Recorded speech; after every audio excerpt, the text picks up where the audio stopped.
Pero alam nyo, ang good news dito, yung sakit na naranasan ni Kristo, gusto ko ito intindihin natin ngayong araw na ito. Yung sakit na dinanas niya, sakit yun na para sa iyo at para sa akin sana.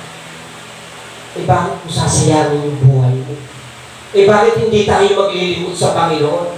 Bakit hindi tayo magkukumit sa Panginoon? Bakit ipagpapalit natin yung ginawa ni Kristo Jesus sa ibang bagay? Na kung saan para sa iyo at para sa akin pala niya ginawa. Para saan pa at meron tayong Resurrection Sunday? Kung tayo lang ay lalayo at tatalikod sa ating Diyos na buhay. Amen? Bakit pa siya nabuhay? Bakit? Sana namatay na lang siya. Hindi siya nabuhay. Bakit? Ganun din naman mangyayari sa atin. Lalayo rin tayo sa Diyos. Tatalikuran din natin ng Panginoon. Hindi rin tayo maniniwala.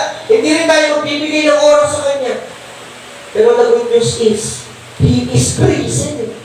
Hindi siya nanatiling patay kasi may binigay siyang pag-asa sa iyo at sa akin na araw-araw, everyday, may pag-asa na lumapit sa Diyos at manumbalik sa Kanya. Amen? Tama ba? Kaya yung digmaan na meron tayo, kayang ipanalo sapagkat si Kristo, amen, ang lalaban sa laban na meron tayo. You know, when Jesus was on the cross, hung on the cross,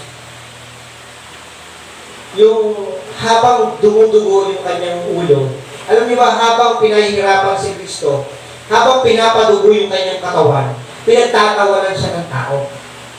At yun yung gusto ng demonyo, pahirapan si Kristo sa krus ng Kalbaryo.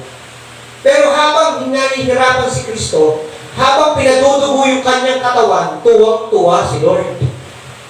Sabi, bakit? Habang dumudugo siya, yung bawat dugo sa kanyang katawan at sugat, yun kasi nagsisimbolo, amen, na ibibigay niya ng kalayaan para sa atin.